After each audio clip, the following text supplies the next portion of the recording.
లూకా సువార్త 23వ అధ్యాయము 39 నుంచి 43 వరకు చదివి పెట్టండి.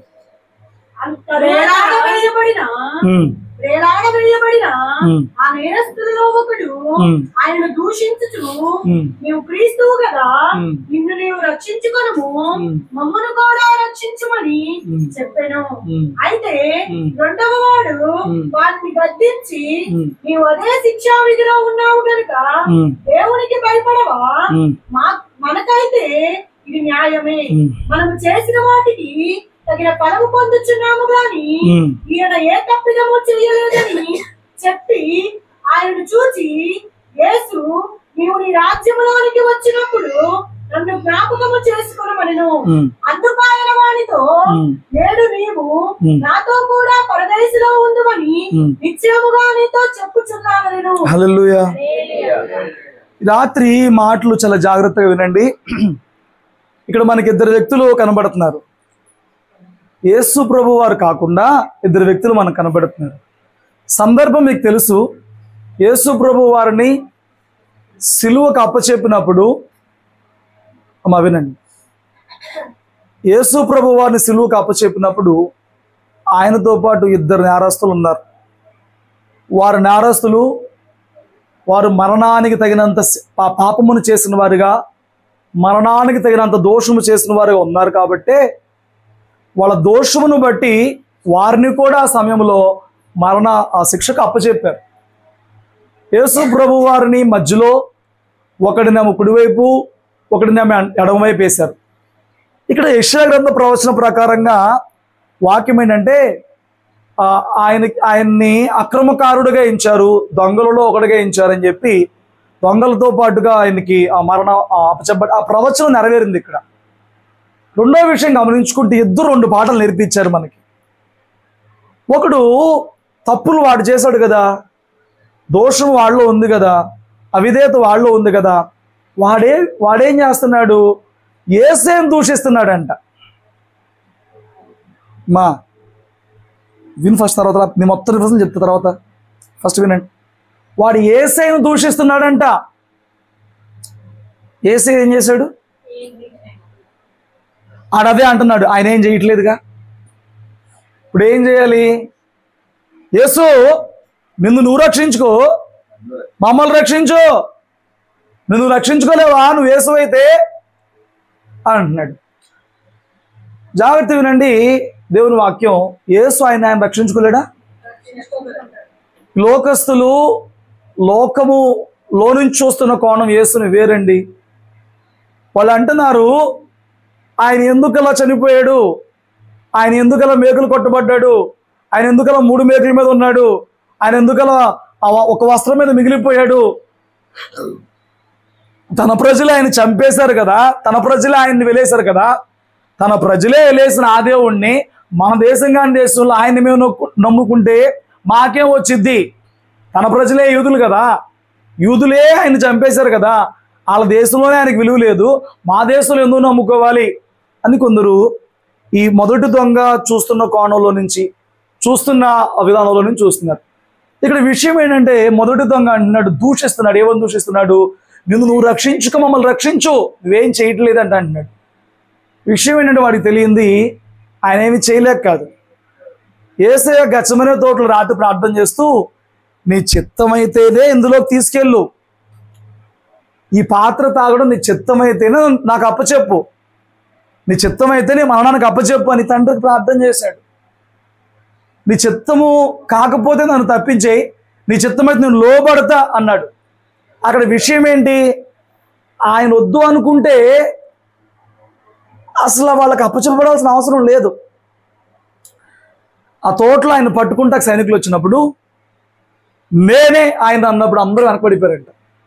పడిపోయారా పడలేదా?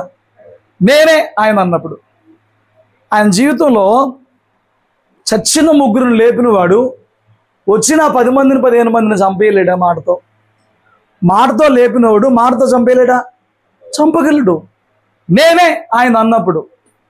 ఏమండి, పాత నిబంధన కాలంలో నువ్వు ఎవరివయ్యా అనంటే నేను యెహోవానని చెప్పని అక్కడ మోషతో ఆయన పరిచయం చేసుకుంటాడు. నేనే అని చెప్పని ఇక్కడ యేసయ్య చెప్పినప్పుడు వాళ్ళు పడిపోయారండి. ఆ శబ్దంలో, ఆ మాటలో ఉన్న తీవ్రతకి 2 సార్లు జరిగింది ఇది. పేతురు కత్తి దూసి ఒకటి చెవి తెగ నరికినప్పుడు అన్నాడు, నేను వేడుకుంటే ఎంత కార్యం జరిగిద్ది? 12 సేనా వ్యూహాలు, ఒక్క వ్యూహానికి 6,000 మంది, 12 సేనా వ్యూహాలు వస్తారు. వీళ్ళు ఎంతమంది తిప్పి కొడితే సైనికులు, రోమా సైనికులు ఏమండి? సో ఆయన శిలువ మీదకి వచ్చినప్పుడు సంపూర్ణమైన దైవ చిత్తంలో వచ్చాడు. తప్పించుకోవాలన్నా, వేడుకోవాలన్నా, నాశనం చేయాలన్నా ఆయన ఎప్పుడో చేయగలడు. వాళ్ళంతగా ఆయన హింస పెడుతున్నా ఆయన అక్కడ ఏమడుగుతున్నాడు అంటే, ఏమండి వీళ్ళు క్షమించు అనేది కోరుతున్నారు. నేను మొదట చెబుతున్నా, మన జీవితాలలో దేవుని చిత్తము పట్టుకుని యేసయ్యలాగా మనం చేయగలమా? అది పక్కనోడికి అర్థం కావచ్చు, కాకపోవచ్చు. పక్కనోడికి అర్థం కావచ్చు, కాకపోవచ్చు. దేవుని చిత్తాన్ని పట్టుకుని, ఇప్పుడు యేసయ్య ఏమడిగాడు? ఆయన శరీరంలో ఉన్నాడు కాబట్టి, శరీరానికి అది బాధే కాబట్టి, మనలాంటి శోధనలన్నీ ఆయన దేహంలో ఉన్నాయి కాబట్టి ఆయన ఏమడిగాడు? తప్పించే అవకాశం ఉందా తండ్రి? అవకాశం ఉండి తప్పించు, అయినా నా ఇష్టం కాదు. అక్కడ యేసయ్య తండ్రి చిత్తానికి ఇష్టపడి ఉన్నాడు. ఆయన ఇష్టం, నీ ఇష్టం ఏంటి అంటే తప్పించుకుంటా అంటాడు. నీ ఇష్టం ఏంటనంటే తండ్రి చిత్తం ఏదో అది నా ఇష్టం అన్నాడు. నువ్వు అలాగ ఉండగలవా? ఎవరికి అర్థం కాదు నీ విధానం. ఆత్మీయుడు గనక దేవుని చిత్తంలో బ్రతుకుతున్నప్పుడు అర్థం కాదు. ఏమండి, వాక్యం చెప్తుంది నీ భర్తకు లోబడి ఉండమని చెప్తుంది. భర్త శాడిస్టుడు, భర్త మూర్ఖుడు, భర్త క్రూరుడు. వాక్యం చెప్తుంది లోబడే ఉండమని చెప్తుంది. చూసేవాళ్ళకు నువ్వు పిచ్చిదానిగా, చూసేవాళ్ళకు నువ్వు వెర్రోడిగా కనిపించవచ్చులే, కానీ ఆ కుటుంబంలో, ఆ సందర్భంలో, ఆ స్థానంలో పెట్టిన దేవుడు ఒక ప్రణాళిక కలిగి ఉంటాడు. నిన్ను నలగొడుతున్న దానికి ఒక రోజున జవాబిస్తాడు. అప్పటి వరకు నువ్వు లోబడమన్నో లోబడుతున్నా, అయితే నా భర్తను మార్చు అని ప్రార్థన చెయ్యాలి. అయ్యా నా ఇష్టమైతే నేను పుట్టింటికి వెళ్ళి బాగానే ఉండగలను, నా ఇష్టమైతే నేను వేరుగా ఎక్కడికైనా వెళ్ళిపోయి హాస్టల్లో బాగానే ఉండగలను. రోజు ఒక ఆవిడ అంటుంది అనమాట, నేను నా పుట్టింటికి వెళ్ళను, నా భర్త ఇంట్లో ఉండను. ఏం చేస్తావు? నేను చక్కగా హాస్టల్కి వెళ్ళిపోయి సంపాదించుకుంటాను, అక్కడే బతికేస్తాను. హాస్టల్ ఒకటే కాదుగా, హాస్టల్ అయ్యిద్ది, ఇల్లు అయ్యిద్ది. హాస్టల్ ఎవడు పెట్టాడో నాకు తెలియదు, కానీ ఇంటిని పెట్టినోడు దేవుడే, కుటుంబ వ్యవస్థను పెట్టినవాడు దేవుడే. ఇప్పుడో ఈ మాట ఉంది, ఇప్పటికీ ఇంట్లోనే ఉంది. దేవుడి చిత్తం ఏంటి? ఐక్యత కలిగి జీవించడం, భార్యాభర్త కుటుంబం. ఈ భర్త ఎలాంటి వాడైనా కావచ్చు. దేవుని చిత్తం ఏంటి? నీ భర్తకు నువ్వు లోబడు, నీ పవిత్ర ప్రవర్తన చాలు. వాడికి వాక్యం అక్కర్లా, వాడి కూటం అక్కర్లా, వాడికి ఏం అక్కర్లా. నా భర్త వస్తే బాగుండి, నేనుంటే బాగుండే అక్కర్లా. నీ పవిత్ర ప్రవర్తన చాలు, నీ కన్నీరు చాలు, ఒక రోజున మార్చింది. అప్పుడు నీ తోటి వారు, నీ పొరుగు వారు చూస్తారు, ఇదే పెద్ద పిచ్చిదిలాగుంది, ఇలా ఆయన దీన్ని మోసం చేస్తూ ఉంటాడు, ఇలా ఆయన కొడతా ఉంటాడు, ఇలా ఆయన తిడతా ఉంటాడు, పెచ్చమాలోకం, దీనికి ఏం తెలియదు అని చెప్పి నీ మీద జాలి చూపిస్తారు. నువ్వు చేతగాందానివేమో అనుకుంటారు. అనుకొని వాళ్ళు ఏమని అనుకొని, తండ్రి చిత్తం ఏంటి? భర్తకి లోబడి జీవించు, భర్తకు లోబడి అంతే తండ్రి చిత్తం. అదే దాని వెనుక ఉన్న గొప్ప ఫలాలు తర్వాత అర్థమవుతాయండి. ఈ పిచ్చోడికి యేసయ్య ఎందుకు సిలువలో ఎలాడుతుండో తెలియక, చిచ్చే నువ్వు యేసయ్యవై ఉంటే నువ్వే శ్రమలో పడితే అట్టగా, నువ్వు రక్షించుకో, మమ్మల్ని రక్షించు అంటున్నాడు. నువ్వు రక్షించుకో. ఇప్పుడు ఏం కావాలి? అర్జెంటుగా నాకు ఈ సమస్య తీసి. అసలు ఆ సమస్య దేవుడికి ఎందుకు పెట్టాడు? దాని వెనుక దేవుడు ఏం తేబోతున్నాడు? ఏమండి, ఇజ్రాయిల్ ఆ మార్గంలో వెళ్తున్నప్పుడు సముద్రం అడ్డుగా పెట్టాడు. ఎందుకు పెట్టాడు? ఆలోచన అడుగుతున్నాడు, మమ్మల్ని సంపద తెచ్చావా? సంపద తెస్తాడండి దేవుడు. ఆ రాత్రే చూశారుగా, ఇజ్రాయిల్లో ఒక్క కుమారుడి మీద కూడా ఏమండి మరణ దూత రాలేదు. ఐగుప్తుల్లో ఏ ఇంటిని కూడా విడిచిపెట్టలేదు. అంత దేవుని కృపణ కార్యాన్ని చూసి కూడా ఇప్పుడు వీళ్ళు మాట్లాడేది ఏంటి? అయ్యా దేవుడు నడిపించడం నమ్ముతున్నాం, కానీ సముద్రం ఎందుకు వచ్చిందో దేవుడిని అడుగు అని చెప్పి ఒక్కరు అన్నాడా? అర్జెంటుగా సమస్య బయటపడిపోవాలి. ఎట్లా పడతావండి?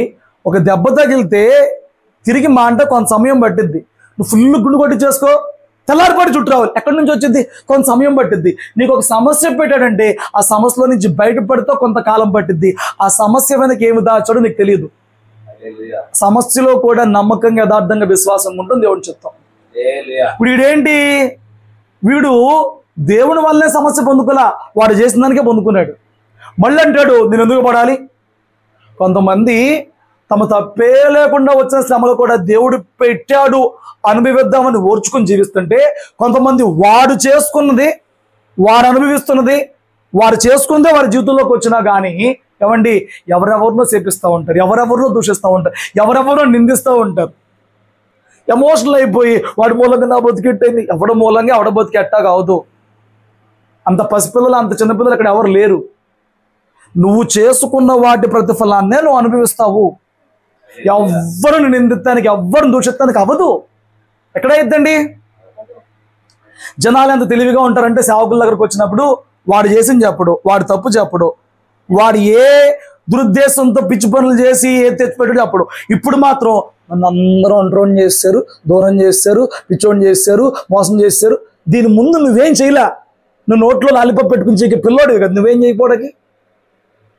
ఎంత ఎమోషనల్గా మాట్లాడతారో కొంతమంది. ఏమండి, దాని వెనుకున్న నీ తప్పిదం ఏంటో నువ్వు గుర్తించుకుని దాని విషయంలో పశ్చాత్తాపడినప్పుడు దేవుడు గొప్ప సహాయాలు చూస్తావు. దాని వెనుకున్న దాని వెనుకున్న నీ అవిధేయతను గుర్తించాలి. వీడు తన అవిధేయతను గుర్తించకుండా, తన లోపాన్ని గుర్తించకుండా దేవుని దూషిస్తున్నాడండి. కొందరు అంటారు, దేవుడు మాకేం చేశాడు? నువ్వేం చేసావు అసలు చెప్పు ఫస్ట్. దేవునికి లోపడతాం వచ్చా? విధేయత చూపిస్తాం వచ్చా? ఓర్చుకోవడం వచ్చా? ప్రార్థన చేయడం వచ్చా? విశ్వాసం ఉంచడం వచ్చా? నీకేమి రాదు. దేవుడు మాకేం చేశాడు? ఆ మాట మాట్లాడుతూ బ్రతికున్నావు చూడు, బ్రతికించాడు. ఎందుకు బ్రతికించాలి నిన్ను? ఎందుకు భూమి మీద ఉంచాలి? నీకన్నా చిన్న చిన్న లేచిపోవట్లేదు. నోరుంది కదా అని పిచ్చి మాటలే. దేవుడు ఏం చేశాడు మాకు? సర్వమాన్య వాళ్ళ కోసం ఆయన వల్లే ప్రాణం పెట్టినోడు ఏ గ్రంథాలు పట్టుకొచ్చి దొరకడం. అందుకే ఆ గ్రంథాలన్నీ పారేసి ఈ గ్రంథం చేతబట్టుకుని ఏమంటే గర్భాలయంలో పూజ చేసిన పూజారులు కూడా ఈయన్నే ప్రకటిస్తున్నారు ఈ రోజున. తెలియక పిచ్చిగా ప్రవర్తించి పిచ్చిగా మాట్లాడుతున్న వారు ఈ రెండో వాడు రకం. ఎవడు? ఏమండి, మొదటి దొంగ ఉన్నాడే వీడు ఒక రకం అనమాట. వీడు రకం. ఈ రకం మనలో కొందరు ఉంటారు. ఈ రకం మనలో ఉంటారు. వాడు ఏ భక్తి చేయడు, వాడేమి చేయడు, కానీ ఎంతసేపు దేవుడు నాకేం చేయాలి, దేవుడు నాకేం చేయాలి, దేవుడు నాకు ఎట్ట కనిపిస్తున్నాడు దేవుడు నీకు? దేవుడు ఎట్ట కనపడుతున్నాడు నీకు? నువ్వేదో వచ్చి 5 రూపాయలు కానికేసావని చెప్పని దేవుడు ఏదో చేయని చేయడు. ఆయనకు ఒక పద్ధతి ఉంది, ఆయనకు ఒక విధానం ఉంది, ఆయనకు ఒక క్రమం ఉంది. అది తెలుసుకోవాలి, ప్రార్థన చేయాలి, ఆయన మార్గంలోకి రావాలి. దేవుడిని అంటే నువ్వు సరిపోవు, దేవుడిని అంటే నువ్వు సరిపోవు. నీ బ్రతుకాలం జీవితకాలం ఏది సరిపోదు నీకు. శుద్ధించడానికే బ్రతుకు చాలని మేము అడుగుతుంటే నువ్వు దేవుడిని నుంచి స్థాయికి వస్తావా? ఏమండి, ఆ పక్కనోడు ఈ విషయం వాడికి గుర్తు చేస్తాడు. పక్కనోడు అంట గుర్తు చేస్తాడు. అయితే రెండో వాడు గద్దించి నువ్వు అదే శిక్షా విధిలో ఉన్నావు గనక దేవునికి భయపడవా? చూడండి, వాడు మాత్రం వాడి జీవితము, వాడి గతము, వాడు చేసింది ఈరోజు నీ పరిస్థితి తీసుకొచ్చి పెట్టిందని ఒప్పుకున్నాడండి. మనలో ఉన్న దౌర్భాగ్యం ఏంటనంటే ఈ దరిద్రానికి నేనే కారణం అని చెప్పలేం. ఫస్ట్ వాడు లాగా. రెండో వాడు నిజాయితీ కలిగినోడు, నీతి కలిగినోడు అండి. ఈ క్యారెక్టరే దేవుడి దగ్గర దీవించబడింది. నేను మళ్ళీ చెప్తున్నాను కదా, అయ్యా నేను చేశానేమో నీ ప్రార్థన వృధా, నేను చేస్తున్నాను ప్రభువా, నీ ప్రార్థన ఆలకించబడింది. ఈ మొదటి తెలివైన ప్రార్థన తెలుసా? చేశానేమో అంటే ఏమో అంటే తెలియని పాపాలు చేసేస్తాం మనం. వాక్యం దగ్గరకు వచ్చినప్పుడు వాక్యం మనల్ని చెప్తుందా చెప్పలేదా? పరిశుద్ధాత్మను మనస్సాక్షి కలుస్తున్నప్పుడు అక్కడ జరుగుతుందా, నువ్వు తప్పో కాదో తేలుతుందా? తేలిన తర్వాత చేతనానేమో, ఏమో అంటే అంత స్పో లేకుండా, అయ్యా నాలో ఇది ఉంది నాయనా, అవునయ్యా రాత్రి వాక్యంలో మాట్లాడుతున్నావు, మొన్న వాక్యంలో మాట్లాడుతున్నావు, పొద్దున వాక్యం చదువుకున్నాను, ఇది ఉందయ్యా, ఉంది అని మాట చెప్పలేనంత బలహీన భక్తి చేస్తున్నామండి. నాకు బాధగా ఉంది. చేసింది తప్పే అని ఒప్పుకోవడానికి. ఆత్మీయుడు ఎప్పుడు కూడా చేస్తే తప్పు సిగ్గుపడ్డు, నేను తప్పు చేశాను ఒప్పుకుంటాడు. కొన్ని ఉంటాయి అవి దేవుని సన్నిధిలో మాత్రమే ఒప్పుకోవాలి, కానీ కొన్ని ఉంటాయి అందరికీ మార్పు వచ్చేలాగా అవి బహిరంగంగా ఒప్పుకోవాలండి. తప్పు చేశాను ఒప్పుకోవాలి. వీడు అన్నాడు, నువ్వు శిక్షలో ఉన్నావు కదా, ఇప్పుడు కొన్ని భయం రావట్లేదా? నువ్వు శిక్షలో ఉన్నావు, ఇప్పటికీ భయం రావట్లేదు నీకు? మనకైతే ఇది న్యాయం, మనకిది న్యాయం, మనం చేసిన వాటికి అనుభవిస్తున్నాం. ఇప్పుడు కూడా బుద్ధి రాకపోతే ఎలాగరా నీకు? నువ్వు ఆయన అంటున్నావు, మనం చేసిన వాటిని అనుభవిస్తున్నాం. ఇది గుర్తుపెట్టుకోవాలి. మనం చేసిన వాటిని అనుభవిస్తున్నప్పటికి కూడా దేవుని నిందించడం కాక దేవుని వైపు చూసి చేతులు చాపడం మనకు రావాలి. రెండో వాడు నేర్పిస్తున్న పాఠం అది. మొదటోడేమో వాడు చేసుకున్నానికి అనుభవిస్తూ కూడా ఏం చేయమంటే మాకు కాపాడమేంటి అంటున్నాడు. నువ్వే బాపతిలో ఉన్నావు, నువ్వే మనస్తత్వంలో ఉన్నావు? మొదటి మనస్తత్వం, రెండో మనస్తత్వమా? ఏమండి? మొదటిదే ఒప్పుకున్నావు, మిగతా వాళ్ళు ఆల్మోస్ట్ మొదటిదే. రెండో వాడు చూడండి మనకు మంచి పాట నేర్పిస్తున్నాడు. వాడి తప్పుని గమనించడమే కాకుండా రెండో వాడికి కూడా బుద్ధి చెప్పే స్థాయికి వచ్చాడు. నువ్వు బుద్ధి చెప్పాలంటే ముందు నువ్వు సెట్ చేసుకోవాలండి. ఒకరికి చెప్పగలగాలంటే నువ్వు సెట్ చేసుకోవాలి ఫస్ట్, అప్పుడు నీ మాట అంటారు. మనకి ఇది న్యాయమే అని చెప్పి ఇప్పుడు ఆడు దేవుణ్ణి అడుగుతాడు. వాడు అడిగాడు, ఏమడిగాడు చదవండి. వాడేమడిగాడు?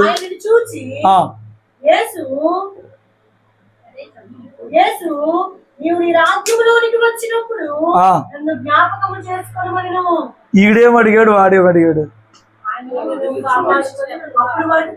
యేసయ్య వాడు ఫస్ట్ వాడు అడిగినప్పుడు ఏమన్నా మాట్లాడా? రెండో వాడు ఏమడిగాడు? చేసిన దానికి అనుభవిస్తున్నా, నాకు తగిందే ఆకర్షణల్లోకి వచ్చిన అర్థమైపోయింది. వీళ్ళు పొడిచి చెట్లాగా నన్ను చంపేస్తారు, ఈ బాధని అనుభవించడం న్యాయమే. కానీ అయ్యా, ఆ బాధ తప్పించేవాడివేగా నువ్వు. ఆ బాధ తప్పించవా? నీ రాజ్యంలో కూడా నన్ను జ్ఞాపకం చేసుకోవా? ఇది భరిస్తానుగయ్యా, ఇది భరిస్తున్నాగయ్యా, ఇది చేసింది అనుభవిస్తున్నాను, నాకు ఇప్పుడు అర్థమవుతుంది, కానీ నాకు ఇదే ఆఖరి అవకాశం, నాకు అవకాశం ఇస్తావా అని అంటే మొదటోడికి వేసే జవాబు ఇచ్చాడా? రెండో వాడికి నేడు నీవు నాతో కూడా పరదేశంలో ఉంటావు. వెంటనే జవాబు వచ్చిందండి. అత్యంత తక్కువ సమయాన్ని ఉపయోగించుకుని పరలోకం టికెట్ కొట్టేసినాడు వీడే. ఇంత జరిగింది కదా. మొదటోడు యేసయ్య ఇంకా అప్పటికే ప్రాణమే మొదలేదు కదా, వాడు ప్రాణంతో ఉన్నాడు కదా, అయితే నన్ను కూడా జ్ఞాపకం చేసుకోలే అంటే పోయేదండి. ఆడు కూడా వీడి ప్రార్థన జవాబు రాలా, కనపడింది. వాడి ప్రార్థన జవాబు వచ్చింది, కనపడింది. అప్పుడు నీ ప్రార్థన మారాలా, మారొద్దా? వాడి గద్దిచ్చి బుద్ధి చెప్పాడు అక్కడికి నీకు. రే మనం చేసిన దానికి అనిపిస్తున్నారు, ఇప్పుడు కూడా మారపోతే అట్టగర పోయే ముందు కూడా. వాడికేమో ఈ సమస్య తప్పితే చాలు, మళ్ళీ వెళ్ళిపోయి దొంగతనాలు చేసుకుందాం అనుకుంటున్నాడు. వాడేమో చేసిన దానికి అనుభవిస్తున్నాను, కానీ అది అనుభవించలేనయ్యా అంటున్నాడు. వీడికి వెంటనే జవాబు వచ్చింది, నేడే నాతో కూడా పరదేశంలో ఉంటావు అన్నాడు. వాడు మా నాకు పరదేశం కావాలిగా, మీ ఇద్దరు బెస్ట్ ఫ్రెండ్స్ అయ్యా, తప్పు అయిపోయింది, ఫస్ట్ అట్లా అనేసాను, నన్ను కూడా జ్ఞాపకం చేసుకో అనాలి. ఆడు కఠినుడు అండి. కొందరు ఆడు పట్టిందే పంతం, వాడు అనుకుందే భక్తి, వాడు అనుకుందే జీవితం, వాడు అనుకుందే మార్గం తప్ప నెత్తిలోను మొట్టుకుని చెప్తున్నా గద్దించిన మారరు. వాడి మార్గం విడిచిపెట్టరు, వారి కోరికలు విడిచిపెట్టరు, వారి బుద్ధిని విడిచిపెట్టరు, వారి తలంపులు విడిచిపెట్టరు. ఏమండి, వారు శోధించబడుతున్న విషయాలను విడిచిపెట్టరు. ఒక పక్క భక్తిని కోరి, ఒక పక్క జీవాన్ని కోరి, ఒక పక్కన ఆత్మీయతను కోరి దేవుళ్ళు ఎదుగుతున్న వారు కళ్ళ ముందు ఎదిగిపోతూనే ఉన్నా వీళ్ళు మాత్రం వారి కోరికలలో, వారి పాపాల్లో వారి అట్లాగే కృషించిపోతూ ఉంటారు కొందరు. వాడికి జవాబు వచ్చింది చూసావా? ఎవరికి జవాబు వచ్చింది? రెండో వాడికి. నేను కనుక ఉండుంటే కాసేపు కొట్టుకుని హృదయంలో పొడవబడి నాకు కూడా ఇచ్చేనే ఉండి. పొద్దున్న చదువుతున్నప్పుడు అదే అనిపించింది. నేనైతే చేసేవాడిని, కాసేపు కొట్టుకులాడేది ప్రాణం. అడిగేదో వచ్చేసింది, నేను అడిగింది ఎవరు రాలేదు, అడగలేదు సరిగ్గా, నేను ఎందుకు వచ్చింది గొడవలు అని చెప్పని నాకు కూడా ఇస్తావా పరదేశు అడిగేవాడిని నేను. స్తోత్రం చెప్పు. ఆడేంటే నాకు ఆశ్చర్యమే. రెండో వాడు బుద్ధి చెప్పాడు, ప్రార్థన ఎలా అసలు ఏం కోరాలో చెప్పేశాడు, చూపించాడు, జవాబు వచ్చింది. మరి వీడేం చేయాలి? కయ్యూని గడు 9 వీడు మారటిక ఎంత చేసినా. హేబేలు అర్పణ అంగీకరించబడింది, హేబేలు నీతిమంతుడు అయ్యాడు, దేవుడు అంగీకరించాడు, ఒప్పుకున్నాడు. నా దగ్గర ఎక్కడ తప్పు ఉందా? అదే కదా మార్చుకోవాలి. అక్కడి నుంచి ఇక్కడికి మారడు మొదటోడు. స్తోత్రం చెప్పు. సరే, వాడికి దక్కిందేంటి? వీడికి దక్కిందేంటి? రాత్రి నేను మరణం తర్వాత జరిగే ఒక సంగతి చెప్పి, యేసును భూమి మీద నమ్ముకుని ప్రార్థన చేసేవారికి ఏది దక్కిద్దో ఏ భాగ్యం ఉందో కూడా చెప్తానండి. ఒకసారి చూడండి. ఇప్పుడు ఈ మొదటి దొంగ పరిస్థితి ఏంటి? ప్రకటన గ్రంథం 20వ అధ్యాయంలో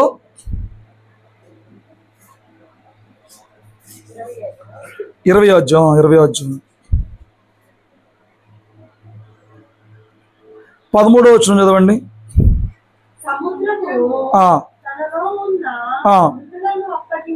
సముద్రంలో అందరూ చచ్చిపోయి ఉంటారా? సముద్రం అందులో ఉన్న మృతులను అప్పచెప్పిద్దంట. మరణం అందులో ఉన్న మృతులను అప్పచెప్పి ధనవంతుడు ఎక్కడున్నాడు? అక్కడున్న మృతులందరినీ దేవుడికి అప్పచెప్తారంట.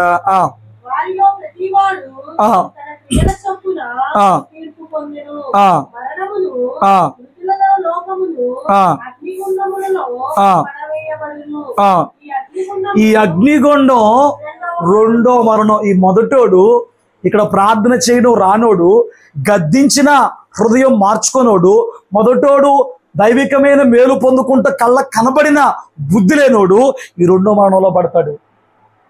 వీడికి దక్కింది ఇది. కళ్ళ ముందు అంత జరిగినా కానీ వాడి రియాక్షన్ మారలేదు. చూడు, ఈ రోజున దేవుని వాక్యం ఎంత స్వచ్ఛంగా ఆనాటి నుంచి ఈనాటి వరకు మనుషులు ఎంత యథార్థంగా నెరవేరుతుందో నీ కళ్ళతో చూసి కూడా నువ్వు ఇంకా ఈ వాక్యమును కాక, దేవునిలో ఉన్నవి కాక, ఈ లోకంలో ఉన్న చెత్తను కోరుకుంటూ యేసే మీద ఏమండి నీ దురాశలు చొప్పున ప్రార్థన చేసే బిడ్డగా ఉన్నవేమో. దురాశలు ఎప్పటికీ నెరవేర్చబడవు, జాగ్రత్త. అందులో మీరు ప్రార్థన చేసినా ఏమని ప్రార్థన చేస్తారు? మీరు దురాశల కోసం ప్రార్థన చేస్తున్నారు కాబట్టి మీరు జరగట్లేదు అంటున్నాడు.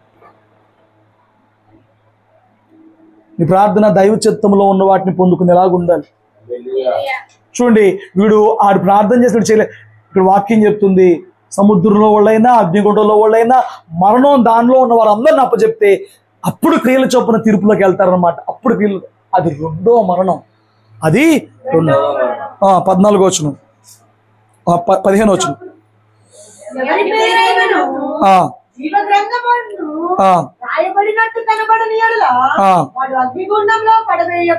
అగ్నిగుండంలో మరి మొదటివాడు ఏమయ్యాడు? రెండో వాడు ఏమయ్యాడు? చూడండి, చెప్తాను చూడండి. 5వ వచనం నుంచి చదివితే ఇదే అధ్యాయంలో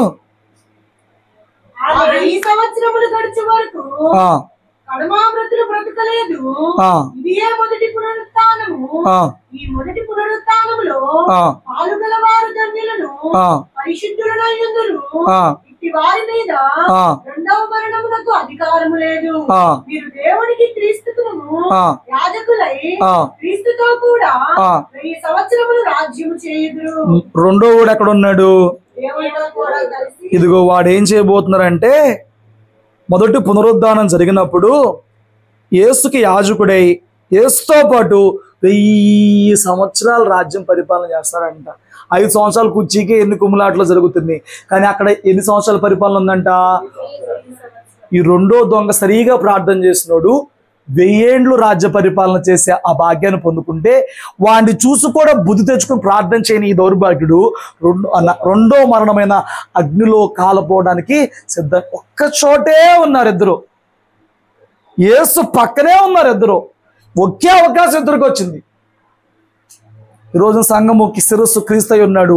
ఒకే సంఘంలో అందరూ ఉన్నాం, కానీ మన హృదయాలు, మన నిర్ణయాలు, మన ప్రార్థనలు మన భవిష్యత్తును నిర్ణయిస్తాయి. ఒకే చోటు ఉండి రెండో వాడిని చూసుకోవడం మొదలు బుద్ధి తెచ్చుకోలేదంటే వాడు రెండో మరణంలోకి వెళ్ళిపోతున్నాడు కదా. చూడండి, రెండో మరణం ఎవరికని చెప్పాడు? 7వ వచనం 21 చదవండి.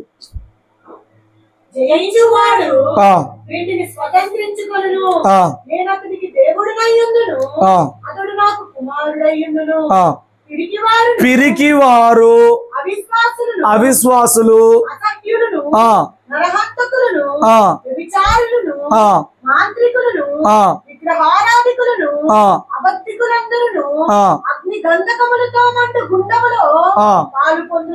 ఇది రెండో ఏమవుద్దంటే రెండో మరణంలో ఇలాంటి జాబితాలో కలిగిన వారందరూ అందులో పెడతారంట. వీటిని తప్పించుకుంటున్నావా? వీటిని జయిస్తున్నావా? వీటికి దూరంగా ఉంటున్నావా? ఏదో ఒకటి నిలబడి చేస్తున్నా? ఒకటి చాలు, అన్ని అక్కర్లా, ఒకటి చాలు. నాకు రెండో వాడు ఆశ్చర్యం అనిపించింది. అరే, మనం చేసిన దానికి అనుభవిస్తున్నావురా, మునుపు నీ జీవితంలో ఏం చేసావో నాకు తెలియదు, దాని ప్రతిఫలం ఈ రోజు నీ దగ్గర ఉంది. ఇప్పుడు నువ్వు ప్రభు వైపు చూడు. మిగతా జీవితమే కానీ ఈ జీవితం విడిచినాక కానీ 1000 ఏండ్లు ప్రభుతో పాటు ఉండి పరిపాలన చేసే భాగ్యం మనకు ఉందండి. హల్లెలూయా. గురుమూర్తిగా తన జీవితంలో చేసిన అమూల్యమైన పని ఏదన్నా ఉందంటే రక్షణ పొందుకున్నాడు.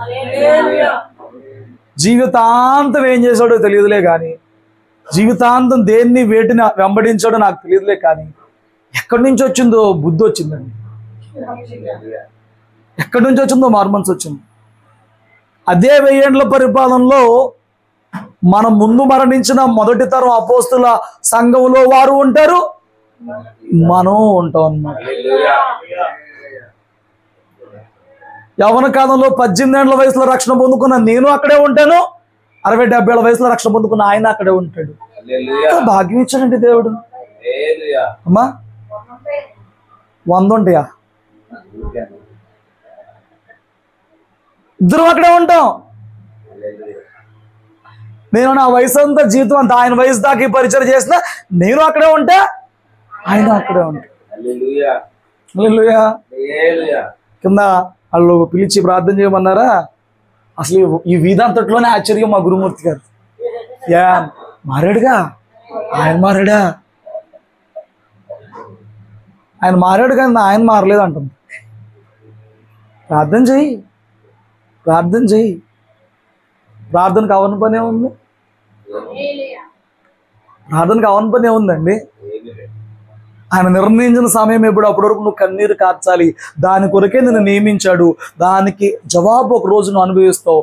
కన్నీరు అంతా నాట్యంగా మారిపోద్ది. కన్నీరు లేకుండా మనకేమో కన్నీరే వద్దు కానీ మొత్తం నాట్యమే కావాలంట. సంతోషం తొదకి వ్యసనం అయిపోద్ది, జాగ్రత్త. నిత్యం సంతోషమేనా? సంతోషం తొదకి వ్యసనం అయిపోద్ది అన్నాడు సామెతల్లో. ఈరోజు కన్నీరు కారితే రేపొద్దున కన్నీటికి పొందుకున్న జవాబు ఆనందంగా మారిద్ది. స్తోత్రం చెప్పు.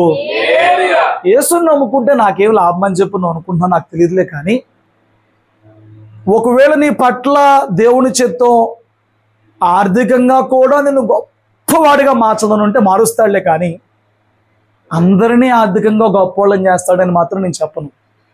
సమస్తము సమకూడి జరిగించే దేవుడై ఉన్నాడు.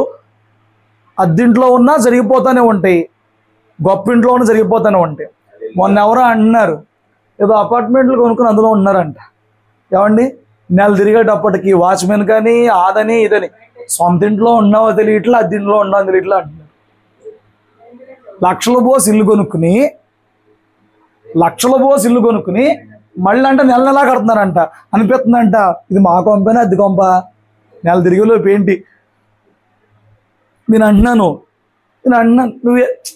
నువ్వు ఎక్కడున్న పెట్టదైనా నీ జీవిత కాలము కూడా తన ప్రాణమే పెట్టినోడు సమకూర్చుకుంటూ వెళ్ళిపోతాడు.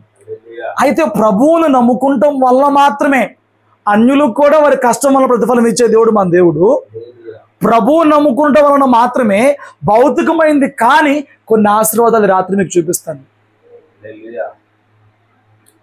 నేను అన్నాను వీటిని పొందుకోకపోతే నువ్వు యేసును పొందుకుంటాం వలన వీటి కోసం తాపత్రయపడకుండా ఎంతసేపు నాకు అది ఇది ఇవ్వనంటే యేసును ఈ వయసులో ఇప్పుడే నువ్వు పొందుకుంటాం వలన ఉపయోగం ఏమి లేదు. నీకు యేసులో ఈ ధన్యతలు ఉంది. స్తోత్రం చెప్పండి.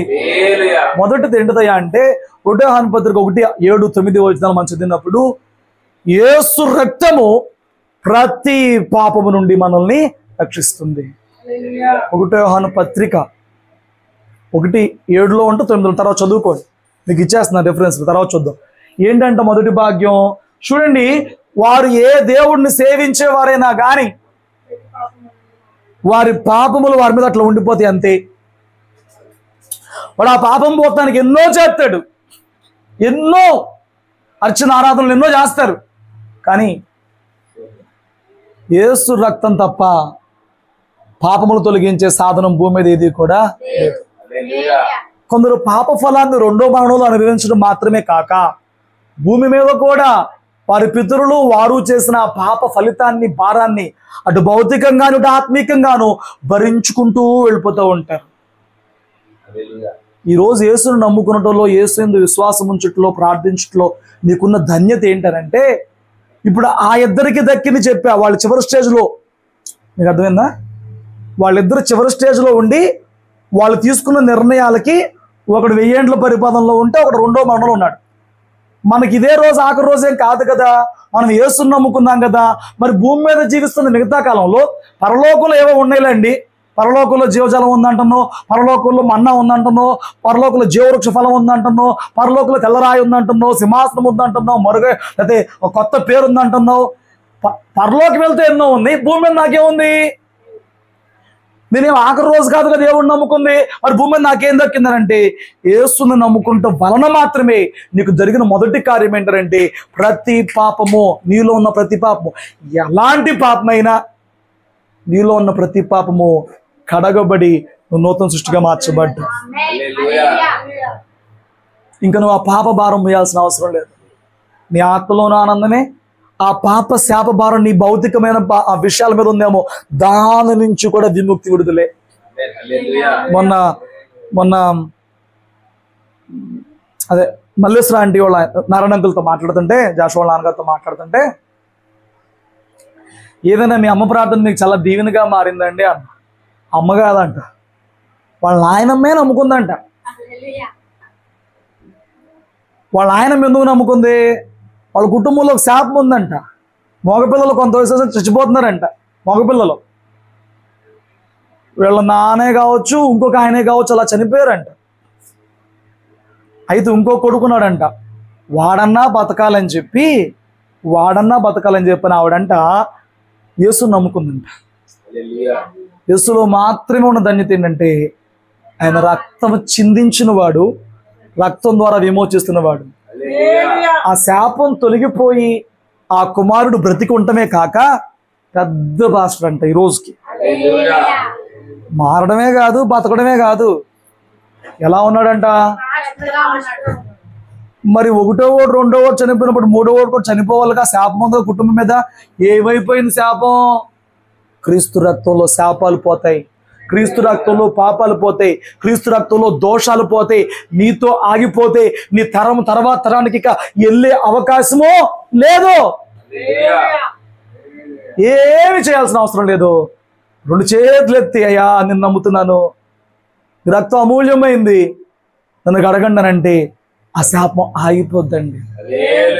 ఐగుప్తులో మరణదూత ఒక్క ఇజ్రాయేలు నన్ను ముట్టిందా?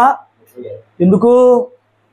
వారి గుమ్మముల మీద రక్తము గుర్తు చూసినప్పుడు దాటి వెళ్ళిపోయాడు. గొర్రెపిల్ల రక్తానికి అంత ఉంటే యేసు రక్తానికి అంత పవర్ ఉంటుందండి. సూచనగా ఉన్న గొర్రెపిల్ల రక్తమే గుమ్మాల మీద ఉంటేనే వారు ఏ ఇంట్లో ఒక్క శవం లేగలేదు. సాక్షాత్తు ప్రభు యేసుక్రీస్తు వారి రక్తం నీ ప్రాణ ఆత్మ దేహాల మీద ప్రోక్షించబడి ఉన్నప్పుడు నిత్యము ప్రభువా వీరేమి చేస్తారు ఎదురు క్షమించమని పలికే ప్రోక్షణ రక్తం నీ మీద ఉన్నప్పుడు, మానవుని రక్తం హేబేలు రక్తం తీర్పు కోరింది, ప్రభు రక్తం యేసు రక్తం క్షమాపణ కోరింది, క్షమించే రక్తం యొక్క పిలుపు నీ నెత్తి మీద ఉన్నప్పుడు శాపం ఇంకుంటుందా? పాపం ఇంకుంటుందా? వాటి ప్రతిఫలం ఉంటుందా? క్రీస్తును నమ్మటం వలన నీ మిగతా జీవితంలో పాప ప్రతిఫలాలు ఉండవు. హల్లెలూయా. శాపాలు కొనసాగవు, కీడులు కొనసాగవు, నష్టాలు కొనసాగవు, అవి అక్కడితో ఆగిపోతాయి. ధన్యత కాదు ఇది. యేసును నమ్ముకున్న నాకేంటి? మేడల మిద్దులు దేవుడు చెత్తవా కదా నాకు అనవసరం. ఖచ్చితంగా ప్రతి క్రైస్తవుడికి దక్కేది మాత్రం ఇవి. మొదటిది పాప క్షమాపణ, పరిశుద్ధపరచబడుట. ఏమండి, పరిశుద్ధ స్థలంలో ప్రవేశించడానికి ధైర్యము భాగ్యము కలిగి ఉండట. పాత నిబంధన కాలంలో ప్రధాన యాజకుడు మాత్రమే దక్కిన ముఖాముగ్గా మాట్లాడే భాగ్యం రోజు నీకు నాకు కూడా క్రీస్తు రక్తం మీద ఉన్న కారణము చేత సంపాదించుకుంటాం. హల్లెలూయా. ఒకటి మనకున్న గొప్ప ధన్యత, పాపాలు మనతోనే పోతాయి, ఇవి కొనసాగవు, ఇవేవి మన కుటుంబాన్ని నిలబడి చేయవు. రెండోది ఏంటంటే 1 యోహాను పత్రికలోనే 3వ అధ్యాయం 22వ వచనం.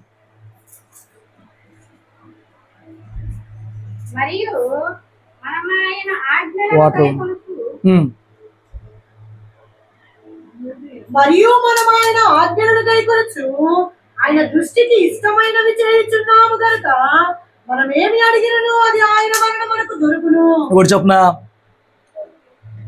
యేసులో మాత్రమే ఉన్న భాగ్యం ఏంటి చెప్పనా? నువ్వు ప్రార్థన చేసినప్పుడు నీ ప్రార్థనలకి జవాబు ఖచ్చితం.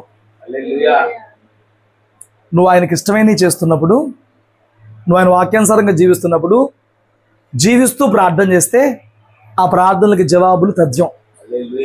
జవాబులు తథ్యం అంటే ఖచ్చితంగా జవాబు అవునో కాదైనా వచ్చింది. మీరు చూడండి,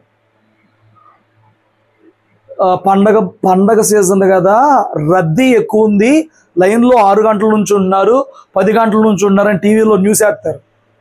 ఏంటిరా నాకు అర్థం కాదు. దేనికోసం? అటువంటి బొమ్మ ఒకటి ఉంటుంది, దాన్ని చూడటానికి 10 గంటలు 6 గంటలు 3 గంటలు నుంచి ఉంటారంట. మన కాళ్ళు నొప్పులు ఎందుకు రావు? గంట ప్రార్థనలో కూర్చుంటే మన కాళ్ళు లాగేస్తున్నాయి. అలా అట్లా నుంచి వెళ్తారు. ఏమి భాగ్యం దక్కిందో. ఏం చెప్పాడు నీకు? ఏం చెప్పాడు నీకు ఆయన? ఏమన్నా చేస్తానని చెప్పాడా? ఏమన్నా తప్పు చేస్తున్నామని చెప్పాడా? ఏమన్నా మార్చుకోమని చెప్పాడా? ఏమన్నా మాట్లాడా? దానికి 6 గంటలు 10 గంటలు ఏంటారు నాయన? ఈయన దగ్గరకు రా, ప్రార్థన చెయ్యి, నీకు ఎలాగైనా నీతో మాట్లాడతాడు, నీకు జవాబు ఇస్తాడు.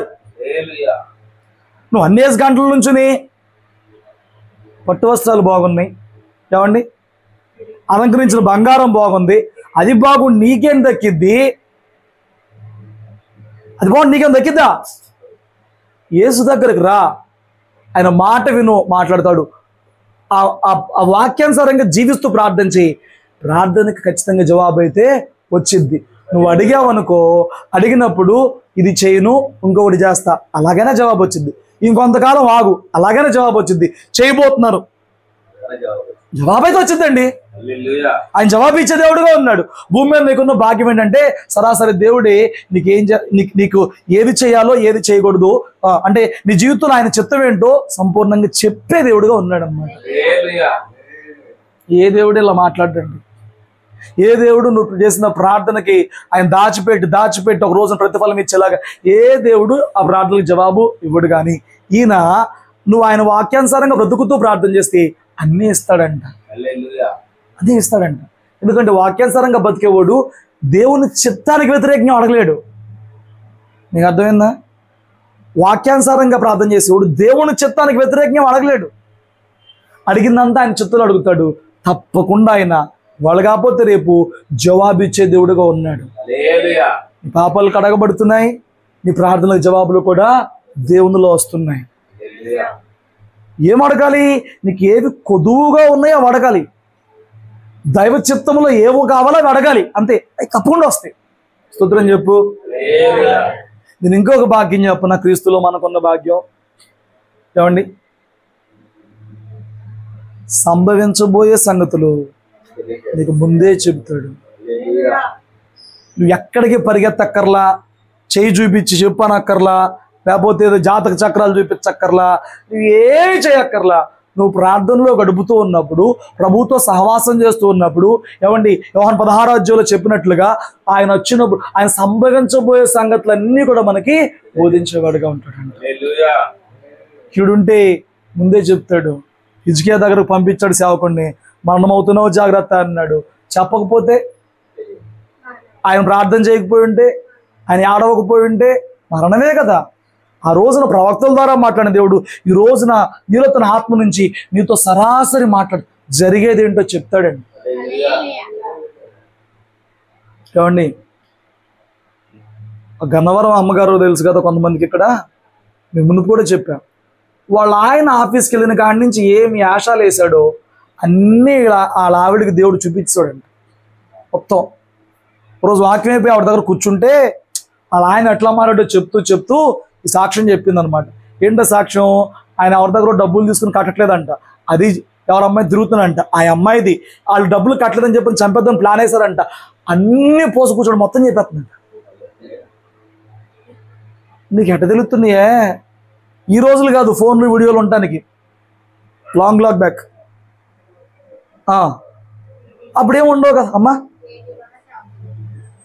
మేబీ అయి ఉండొచ్చు కదా. అప్పుడు ఏమి లేవు కదా. ఏమి ఒక 25-30 years బ్యాక్ వెళ్తే ఆయన ఆశ్చర్యపోయి, నీకు దండమే, నాకు భయం వేస్తుంది, ప్రతిదీ నీకు తెలిసిపోతుంటే. అలా ఆవిడ ఒకసారి చెప్పేటప్పటికి వాళ్ళు స్కెచ్ చేస్తే వెళ్ళకుండా ఆయన కనిపెడితే నిజంగా ఆయనకు స్కెచ్ చేశారంట. అమ్మో నువ్వు చెప్పింది జరుగుతుందే, నువ్వు చెప్పింది అవుతుందే, ఆయన సంభవించేయి చెప్పే దేవుడు. క్రీస్తులో మాత్రమే భాగ్యం ఉంటుందండి, దేవునిలో మాత్రమే భాగ్యం ఉంటుందండి. నువ్వు అక్కడికి వెళ్ళి ఇక్కడికి వెళ్ళి ఆ చేతులు చూపించి ఈ కాళ్ళు చూపించి అవి చూపించి చూపించి పొద్దున్నే వాకింగ్కి జగనన్న కాలనీ వైపు వెళ్తా నేను. పొద్దున్నే రోడ్డు వేసారు, ఇంతకుముందే అడపదడప ఎప్పుడు వెళ్ళేవాడిని, ఇప్పుడు రోడ్డు పడిపోయింది, రోజు వెళ్తాను నేను. మన డిస్కషన్ వచ్చింది ఒక ఇల్లు గురించి, అక్కడ కట్టిన ఒక ఇల్లు గురించి. స్థలాలు ఇచ్చినప్పుడు మొదలు పెట్టాడండి ఇల్లు కడతాం, ఇప్పుడు కావాలా. ఆయన అవ్వలేదు అన్నారు మొన్న చర్చిలో మాట్లాడు.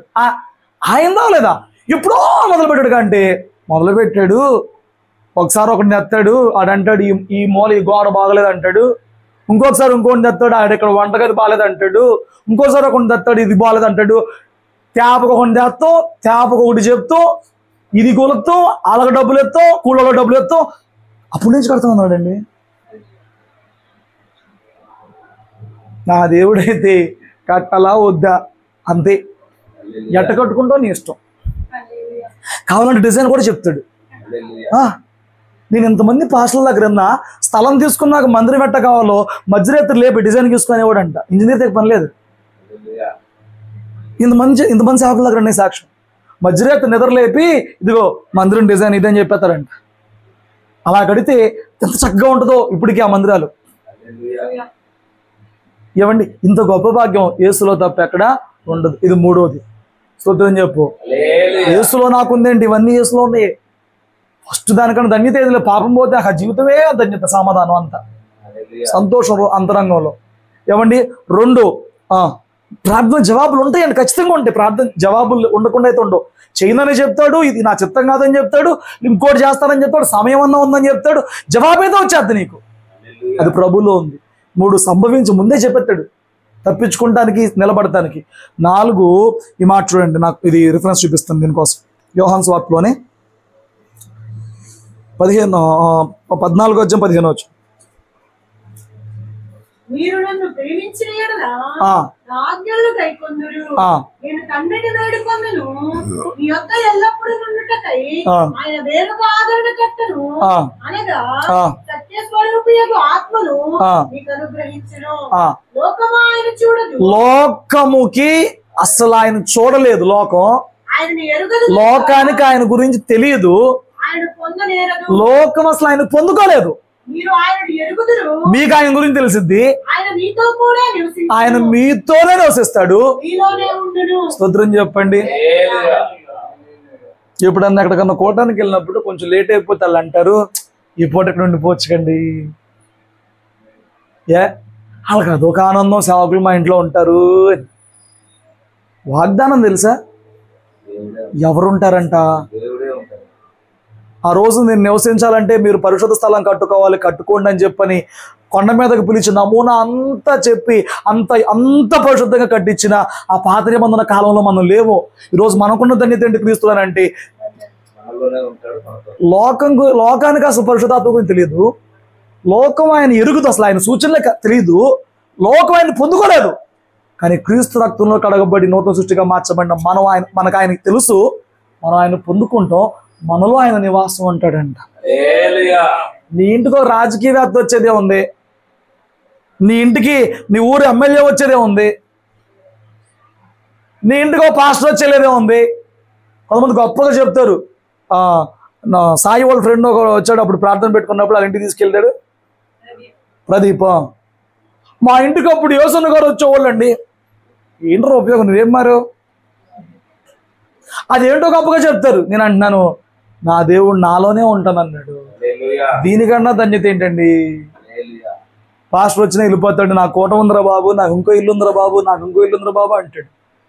ఉంటాం ఎక్కడన్నా, పరుగులు అయిపోతుంది సేవర, ముందుకు వెళ్ళే కొలది. యేసయ్య అంటున్నాడు, మీలోనే ఉంటాడంట, ఆయన మీతోనే ఉంటాడంట. లోకానికి ఆ భాగ్యం లేదు, ఇది యేసులో ఉంది. పరిశుద్ధాత్మను కలిగి ఉంటాం ధన్యత ఏంటో 16 తర్వాత చదువుకోండి. ఇప్పటికి నేను చెప్పాను, యేసులో మాత్రమే దక్కుతాయి, ఇవి లోకంలో దక్కవు. నీకు పాపాల క్షమాపణ లోకంలో దక్కదు, ప్రార్థన జవాబులు లోకంలో రావు. ఇంకా 3, సంభవించబోయే సంగతులు చెప్పేస్తాడు నీకు. 4 నీలో ఉంటాడంట పరిశుద్ధాత్ముడు. ఏం భాగ్యం అండి ఇది. 5 అమ్మా 5 ఇప్పుడు చెప్తున్నా. 5వ పాయింట్, దేవునికి విరోధైన సాతానుగాన్ని జయించడానికి ఆయన నీకే శక్తినిస్తాడు అన్నమాట. కొందరికండి నేను ఈ ఉపవాసాలు మొదలుపెట్టి వచ్చి వెళ్తున్నప్పుడల్లా చూస్తున్నాను, లేడీస్ ఫ్యాంట్లు వేసుకుంటారు కదా, ఏంటో మరి ఇక్కడికి వస్తాయి ఏయో నా దరిద్రం, ఇక్కడికి వస్తాయి. మగవాళ్ళ మేమే చివరి తాగేస్తున్నాం. ఈ బండి మీద కూర్చుని ఇక్కడికి వస్తే ఇక్కడ తాడు కట్టుతూ ఉన్నారండి. నల్లగా తాడు కడుతుంది. ఏడుదంటది నీకోటి తెలుసా అమ్మా? మన క్రైస్తవులకి ఈ భయాలు దరిద్రాలు ఏమీ అక్కర్లా. లోక 10:19 అన్నాడు, చదవగలరా? మంచిగా లోక 10:19 అన్నాడు, ఇదిగో పాములను తేళ్లను రొక్కుటకును శత్రువు బలమంతటి మీదను మీకు అధికారం అనుగ్రహించి ఉన్నాను. శత్రువు బలం అంతటి మీద నీకు అధికారం ఇచ్చాను. స్తోత్రం చెప్పు. ఒక క్రైస్తవుడు రక్తంలో కడగబడిన తర్వాత, దేవునితో తన సంబంధం కాపాడుకుంటున్న తర్వాత, వాడు అడుగు పెడితే దెయ్యాలు పోతమే తప్ప వాడికి ఏ దెయ్యము పనిచేయదండి. కండిషన్ కూడా అప్లై చెప్పా. వాడు భక్తి తిన్నగా చేస్తున్నప్పుడు, దేవునితో సంబంధం కాపాడుకుంటున్నప్పుడు వాడు ఎక్కడికైనా వెళ్ళరాని. దేవుడు ఇచ్చిన ధనితంటే చెప్పన, శత్రువు బలం మీద నీకు ఇచ్చే బలం అన్నాడు. ఈ సంవత్సరం ఒక ఫైటింగ్ చేసాం. అటు పక్కన అంటది, నువ్వు నన్నేం చేయలేవురా అంటుంది. నేను అన్నాను, నేను చేయలేను కానీ ఏసే చేస్తాడు చేయడా. మాలో ఉన్నవాడు లోకులో ఉన్నవాడు కంటే గొప్పోడు. మనం గొప్పోళ్ళం కాదు, నేను ఇంకా పాస్టర్ గొప్పోళ్ళు కాదు, మాలో ఉన్నవాడు గొప్పవాడు. మా గొప్ప ఏంటంటే ఆయన మాలో ఉంటాం అంతే. అంటే మనలో అందరిలో ఉంటాడు ఆయన. మన సహవాసాన్ని బట్టి మనల్ని బలంతో నింపి నువ్వు అడుగు పెడితే చాలు దెయ్యాలు పారిపోతాయి. అతను పారిపోతాడు. సర్వోన్నతుని దేవుని సేవకులు వచ్చారని చెప్పి కేకలేసిన దెయ్యం పుతోని దెయ్యం సేవకులు చూసి కేకలేస్తుంది. అంటే వీళ్ళు రక్షణ సువార్త మీకు చెప్తారు చూడండి అంటుంది దెయ్యం. క్రైస్తవుడు కొన్ని ధన్యత ఏంటంటే, ఏ గుమ్మడికాయలు ఆశ్రయించక్కర్లా, ఏ కలబందులు తెచ్చుకోక్కర్లా, ఏ టెంకాయలు తెచ్చుకోక్కర్లా, ఏ దరిద్రము గుమ్మాలకు కట్టుకోక్కర్లా, ఏ మంత్రించిందో ఏ పూజించిందో తెచ్చుకుని ఇంట్లో మూల తెచ్చుకుని పెట్టుకోక్కర్లా, ఉంగరాలు తొడుక్కోక్కర్లా, తాళ్ళు కట్టుకోక్కర్లా, నువ్వేమి చేయక్కర్లా, ప్రార్థన చేయ చాలు. ఇంకేమైనా ఉన్నాయా?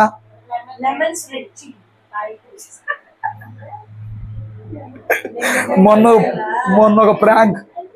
ఒక ప్రాంక్ చూసా. ఆడు ఆ పక్కనే నిమ్మకాయలు పచ్చిమిరకాయలు కొనుక్కొచ్చి, ఆ కొంచెం ఎర్ర కుంకుమ కొనుక్కొచ్చి, ఆడు రోడ్డుకి అడ్డంగా ఈ పెద్ద హైవేకి సైడ్ ఇంకో రోడ్డు ఇస్తారు కదా, ఏమంటారు ఆ రోడ్లని, సర్వీస్ రోడ్లోకి వెళ్ళేటప్పుడు ఆడ అడ్డంగా అక్కడ నీళ్ళు ఆ కుంకుమ ఎర్ర నీళ్ళు చేసేసి ఎర్ర నీళ్ళు పోసి నిమ్మకాయలు పచ్చిమిరకాయలు, బైకులు అన్నీ వచ్చి అక్కడ ఆగిపోయినాయండి.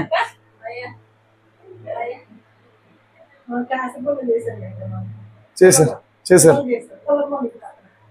బైకులు అన్నీ ఆగిపోయినాయి. వెళ్తాను ఇక్కడ ఆడుతున్నారు. నీకేం భయం అక్కర్లా, వెళ్ళిపో. ఏదన్నా కొంచెం పెరుకొత్తంటే ఏసు రక్తం అని చెప్పుకుంటూ వెళ్ళిపో. మనకున్న ధన్యత ఏంటంటే ఏదేమో మనల్ని ఏం చేయలేదు.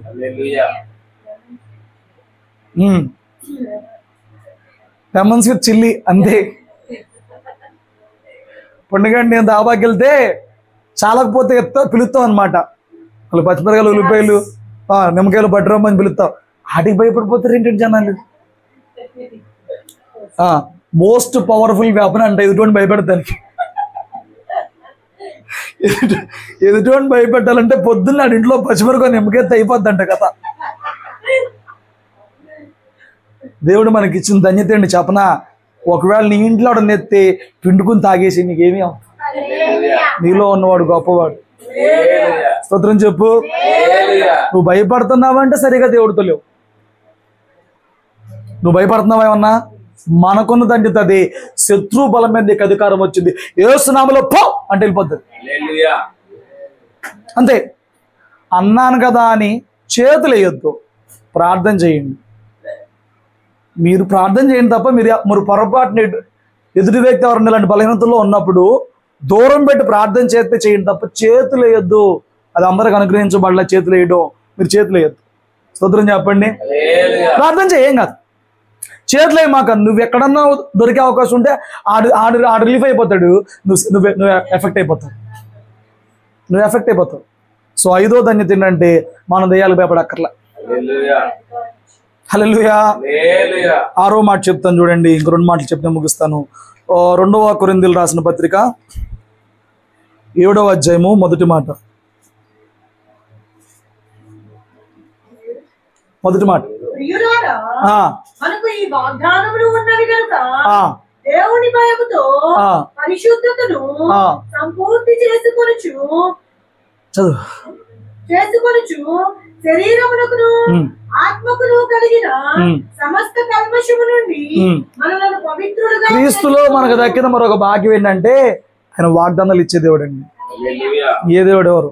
ఏం చెప్తా తెలుసా? అమ్మా, అక్కడ మహిమ కలిగిన దేవాలయం ఉంది, కానీ నువ్వు వెళ్ళి ఇంత ముడుపు తీసుకెళ్ళి ఆ చెట్టు కట్టు, అక్కడ ఉయ్యాలు కట్టు, అక్కడ అది కట్టు, ఏం అక్కర్లే మనకి. నువ్వు చేయాల్సింది ఒకటే, అయ్యా నా పట్ల ఏం చేస్తావు ఒక మాట చెప్పవా? ఆయనలో వాగ్దానాలు ఉన్నాయంట. ఆయనలో వాగ్దానాలు ఉన్నాయి, వేల వాగ్దానాలు. ఎందులో వాగ్దానాలు ఇచ్చే దేవుడుగా ఉన్నాడు. ఆ ఇవ్వాలంటే ఏం చెప్పాడు? శరీరానికి ఆత్మ కలిగిన ఆ కల్మషాన్ని కడిగి వేసుకుని పరిశుద్ధంగా పవిత్రంగా జీవించమన్నాడు. అలా జీవించే వారికి ఏం చేస్తాడు? వాగ్దానాలు ఇస్తాడు. చూడండి, యాకోబుకి 12 మంది కొడుకులు ఉంటే 12 మందిలో పరిశుద్ధతను కోరుకునేవాడు ఎవరికి వాగ్దానం ఇచ్చాడు? ఆ ఒక్కడికే ఇస్తాడు. మీరు అర్థం చేసుకున్నారా? ఎవరికి వాగ్దానాలు ఇస్తాడు? మిగతా వాళ్ళందరికీ ఇచ్చాడా? ఎవరు నీతిని ప్రేమించారో, ఎవరు పరిశుద్ధతను ప్రేమించారో, ఎవరు చెడును ద్వేషించారో వారికి మాత్రమే వాగ్దానాలు ఉంటాయి. అందుకే ఇక్కడ అన్నాడు, మీరు మనకు ఉన్నాయి కాబట్టి వాగ్దానాలు, ఆత్మకి శరీరానికి కలిగిన కల్మషాన్ని కడిగేసుకోండి, మనకు వాగ్దానాలు ఉన్నాయి. ఒక్కసారి వాగ్దానం ఇచ్చాడా నువ్వు మర్చిపో. ఆయన మర్చిపోడు. సరే, వాగ్దానం ఇచ్చాడా నువ్వు మర్చిపోయినా ఆయన మర్చిపోడు. అది ప్రభువులోనే ఉంది. లోకంలో నేను చూసింది ఏంటంటే అది మహిమ కలిగిన దేవాలయం అంట, అక్కడ అది ఉందంట, ఇక్కడ నువ్వు ఎక్కడికి వెళ్ళక్కర్లా. నువ్వు మోకాళ్ళే, నువ్వు ప్రార్థన చేయి, ఆయన నీకు మాట్లాడు. ఒక మాట చెప్తాడు, ఇది చేస్తాను మేడం మాకు అంటాడు. చెప్పాడా? నిశ్చింతగా ఉండు, ఆయన తప్పకుండా చేస్తాడు.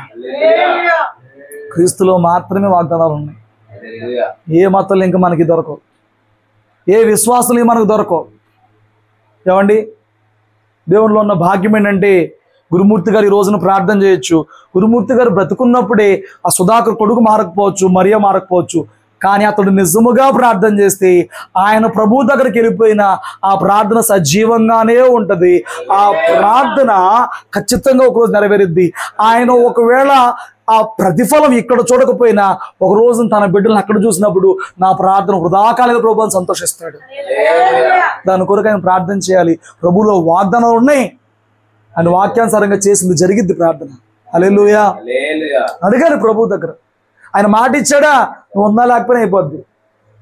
అబ్రహాముకి మాట ఇచ్చాడు, కానీ ఆ మాట ఎప్పుడు నెరవేరింది? 430 సంవత్సరాల తర్వాత సంతానం వాడికి వచ్చింది. ఇచ్చినోడు పోయాడు, తర్వాత పోయాడు, తరాలు పోయినాయి. మాట తీస్తాడు దేవుడు. మాట ఇస్తే తప్పని దేవుడు. వాగ్దానాలు ఉన్నాయి ప్రభువులో. అడుగు. 3 రోజులు నా ఇంట్లో పెడుతున్నారు, 21 రోజులు సంఘంలో ఉంటున్నాము, నువ్వు మాట చెప్పు ప్రభువా, నేనేం చేయాలో చెప్పు, నువ్వేం చేస్తావు కూడా చెప్పు అని అడుగు. నువ్వేం చేయకుండా రావు, నన్ను ఏం చేయమంటావో చెప్పు, నువ్వేం చేస్తావో చెప్పు. అడుగు, మాట్లాడతాడు దేవుడు. వాగ్దానాలు ఆయనలో మాత్రమే ఉన్నాయి, ఎవరిలో లేవు, ఎవరి దగ్గర ఉండవు. ఇది క్రైస్తవుడికి భూమి మీద దక్కిన ధాన్యత. తర్వాత ఏంటనంటే చూడండి, చెప్పిన 7వ మాట కూడా చెప్పి ముగించుకుందాం. కొరింథీయులకు రాసిన పత్రిక 1 కొరింథీయులకు రాసిన పత్రిక 12వ అధ్యాయము 31వ వచనం.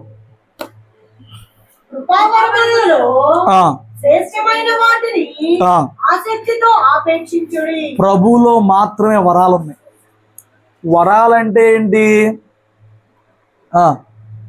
దేవుని భాషల మనకు తెలిసిన వరాలంటే ఏంటి? భాషల వరం, లోకంలో వరాలంటే ఏంటి? భక్త నీ భక్తికి మెచ్చితిని ఒక వరము కోరుకునుము. బంగారం కావాలి, అవుతాం కాదు, ఏం కోరుతారు ఇక? ఉద్యోగాలు, డబ్బులు, ఆడవాడు వచ్చాడంట, ఏం కావాలో కోరుకో అంటే 3 అడుగులు స్థలం కావాలన్నాడంట. వరం ఎత్తి 3 అడుగులు స్థలం కావాలి. ఒకటి భూమి మీద వేసాడు, ఒకటి ఆకాశం మీద వేసాడు, 2 అటు నెత్తి మీద వేసాడు. 3 తెలీదా బలి చక్రవర్తి స్టోరీ? సరే సరే, మన బైబిల్లో ఉన్న వరాలు గిరాలు ఎట్టండి కాదండి. కొత్త నిబంధనలో భక్తులకున్న వరాలు ఎలాంటివి అంటే అవి ఆత్మ సంబంధమైన వరాలు. ఇవి నువ్వు ఎక్కడా చూడలేవు, ఏ విశ్వాసంలో చూడలేవు, ఏ భక్తిలో చూడలేవు. తన సంఘము, తన రక్తము దారపోసి కొనుక్కున్న సంఘము ఆ కృపాక్షేమంతో వర్ధిల్లడానికి, ఏమండి, క్షేమాభివృద్ధి కలగడానికి ఆయన ఒక్కొక్కరికి ఒక్కొక్కరికి ఒక్కొక్కరికి ఒక్కొక్కరికి అందరికీ పంచి పెడతాడంట. హల్లెలూయా. ఏం మంచి పెడతాడు? ఆత్మ సంబంధమైన వరాలు. నాకుండదు నీకుండదు, నీకుండదు నాకుండదు, ఒక్కొక్కరు 2, 3 ఉంటే ఒక్కొక్కరికి ఒకటన్నా ఉంటుంది. ఆయన అపేక్ష అంటే కోరుకోవాలి. మొన్న ఏం చెప్పా? పాల వంటి వాక్యాన్ని అపేక్ష, ఏం అపేక్షించమన్నాడో నోట్ చేసుకోండి, అవి కోరుకోమన్నాడు అనమాట. నువ్వు ఇప్పుడు ఏం కోరుకోవాలి? అయ్యా నేను 4 లక్షలు పొందుకుని నాకు ఒక వరం ఇవ్వే. అపేక్షించాలి, కోరుకోవాలి. హల్లెలూయా. ఏమండి, భూ సంబంధమైన వాటితో తృప్తి కలిగి ఉన్నోడే దీన్ని కోరతాడు. నీకు భూ సంబంధమైన వాటిలో తృప్తి లేదు, ఏదో పోగేయాలి ఏదో పోగేయాలి అని చెప్పి తపన పడితే నీ ప్రార్థనలు దీన్ని ఎందుకు అడుగుతావు? కానీ కానీ కానీ కానీ సంఘానికి ఉన్నాయి, క్రైస్తవులకి ఉన్నాయి. స్తోత్రం చెప్పు. నేను ప్రతి ఉపవాసాలని చెప్పేది, మన సంఘములోనూ అన్ని వరాల చేత నింపబడి సంఘానికి కృపాక్షేమ కలగజేసే వాళ్ళు అందరూ ఉండాలన్నమాట. హల్లెలూయా. అందరూ అలా కృపాక్షేమ కలగజేసే, ఒకరు భాషలు, ఒకరు ప్రవచనాలు, ఒకరు దర్శనాలు, ఏమండి, ఒకరు జ్ఞానవాక్యం, బుద్ధివాక్యం, ఎన్నో ఉన్నాయి మనకి. హల్లెలూయా. సంఘం అంతా పొందుకోవాలి. ఎందుకంటే అవి ప్రభులోనే ఉంటే లోకలు ఎక్కడ ఉండవు. హల్లెలూయా. ఆ పిచ్చోడు ఆ భాగ్యం తెలియక గారడీవుడు వచ్చి అంటాడు, డబ్బులు పెట్టి అంటాడు, ఇస్తావా మాకు కూడా ఇస్తావా? రే పాపిస్తుడా, డబ్బులతో దేవుని వరం కొంటావా? నువ్వు కోట్లు పోయి ఏ పాస్టర్ దగ్గరకని వెళ్ళు, పాస్టర్కి చెప్పు, నేను విజయవాడలోనే లేనంటువంటి సదుపాయాలతో పెద్ద మందిరం కడతా. నువ్వేం చేస్తున్నా నీకు వరాలు అట్లా రావు, వరాలు అట్లా రావు. కోరుకోవాలి, కన్నీరు కాచాలి, ప్రార్థించాలి, విశ్వసించాలి. హల్లెలూయా. నన్ను ఎందుకు నీ ఆత్మచేత నింపి నీ వరములతో నింపి వాడుకోవట్లేదు అడగాలి, అపేక్షించాలి, ఏమంటే విశ్వసించాలి, కన్నీరు కాచాలి. పొందుకుంటావు. మాట ఇచ్చినా తప్పుతాడా? ఇవాళ వచ్చే సంవత్సరం మాట ఇచ్చినాక నెరవేరుస్తారు కదా. సంఘానికి ఇచ్చినాక పొందుకుంటావు. ఎందుకంటే ఇవి సంఘంలోనే ఉంటాయి, ఇవి దేవుని బిడ్డలకే, ఇది క్రైస్తవులకే, లోకానికి కాదు. డబ్బు ఎంతైనా ఉండి నీ దగ్గర, ఏమండి, డబ్బు పోసి డాక్టర్ వైద్యం చేయమంటే ఆడేం చెప్తాడండి? నా ప్రయత్నమే నేను చేశాను. డబ్బు అన్నీ కాదు, కానీ నువ్వు నిరుపేదవైనా, నువ్వు ఏమి చేయలేనడిపోయినా దేవుని కోసం నువ్వు ప్రార్థన చేస్తే నిన్ను నింపుతాడు. హల్లెలూయా. వాళ్ళు విద్యైన పామరులు కాదు, చదువు ఏమైనా ఉందా? దీనికి చదువు, దీనికి డిగ్రీలు, దీనికి ఏమి అక్కర్లా. వరాలు పొందుకుంటాకి ఏమి అక్కర్లా. నువ్వు ప్రభువు కోసం ఏది చేయక్కర్లా, ప్రార్థన చేయి. నీ సంఘానికి నేను ఉపయోగపడేలాగా, నీ సంఘానికి నేను మేలు చేసేలాగా నన్ను కూడా కృపావరంతో నింపయ్యా, చాలు, ఇస్తాడు. హల్లెలూయా. ఈ 7 క్రీస్తులోనే తప్ప ఎవరిలోనూ లేవు. వాళ్ళిద్దరికి అదే ఆఖరి రోజు.